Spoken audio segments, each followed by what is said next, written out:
ගම්පොළ දිට්වා සොලිකුණාටුවෙන් දැඩි ලෙස පීඩාවට පත් වූ ප්‍රදේශයක්. ගම්පොළ නගර සභාවේ බලය සතුව තිබෙන්නේ රටේ ප්‍රධාන විපක්ෂය වන සමගි ජන බලවේගයට. නොවැම්බර් 24 රාත්‍රියේ ගම්පොළ ජලයෙන් යට වුණා. දින දෙකකින් ජලය බැස ගිය පසු ජනතාව සිය නිවාස, ව්‍යාපාරික ස්ථාන පිරිසිදු කර ගනිමින් වහා සුපුරුදු ජීවිතය ආරම්භ කිරීමට උත්සාහ කළා. දැන් සති දෙකක්. මේ නගරයේ අද තත්ත්වය. ජනතාව නිවාස ව්‍යාපාරික ස්ථාන පිරිසිදු කර ඒවායේ තිබූ සුන්බුන් ප්‍රධාන මාර්ග අසල ගොඩගසා තිබුණේ නගර සභාව මැදිහත්ව ඒවා ඉවත් කර දෙනු ඇතැයි අපේක්ෂාවෙන්. නමුත් ගම්පොළ නගර සභාවට තවමත් ඒ සඳහා කාර්යක්ෂම යාන්ත්‍රණයක් සකස් කර ගැනීමට නොහැකි වී තිබෙනවා. අවිධිමත් ලෙස සුන්බුන් කිරීමට නගර සභාව උත්සාහ කිරීමෙන් ජනතාව තවත් පීඩාවට පත්ව සිටිනවා.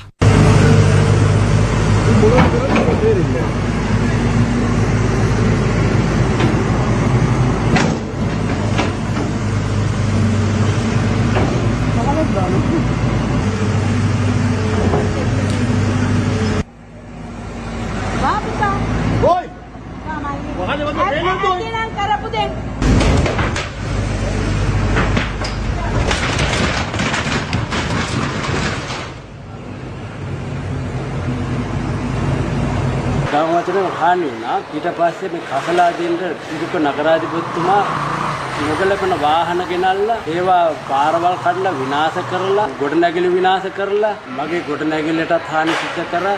ඒකල්ලා මෙතන මැසිමක් කඩලා දාලා මෙතන කුණු ගන්ධස්කාරීන්ට බෑ. මම මේ සම්බන්ධව විරත්නට පොලිසිය ගම්පොළ පොලිසිය පැමිණිල්ලක් දානවා.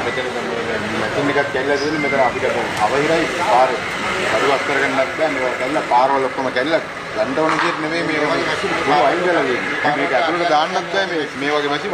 මෙතන කවදා මේක අයින් කරයිද දන්නේ නැහැ. ඒකෙන් අපිට මොකද සුපර්වයිසර් කරගන්නත් බෑ මේක. යනවා.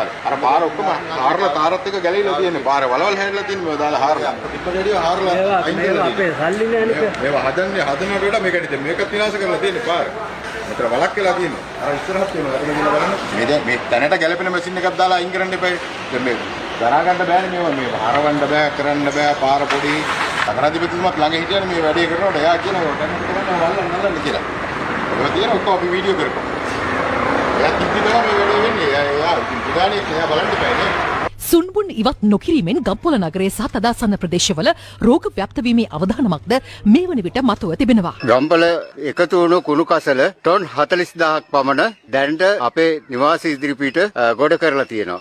ඒවා ඉවත් කරගන්න කියලා නගරාධිපතිතුමාගෙන් ඉතා කාරුණිකව ඉල්ලා සිටිනවා. ගම් වතුරෙන් යට වෙලා දැන් දවස් 20ක් විතර වෙනවා.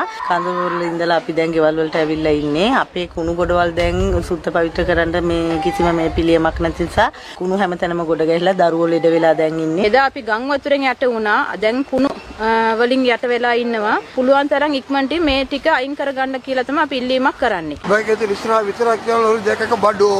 තාම මේ හරි කිසිම දෙයක් නගර සභාවෙන් හරි කිසිම සභාවකින් ඇවිල්ලා ගත්තේ නැහැ.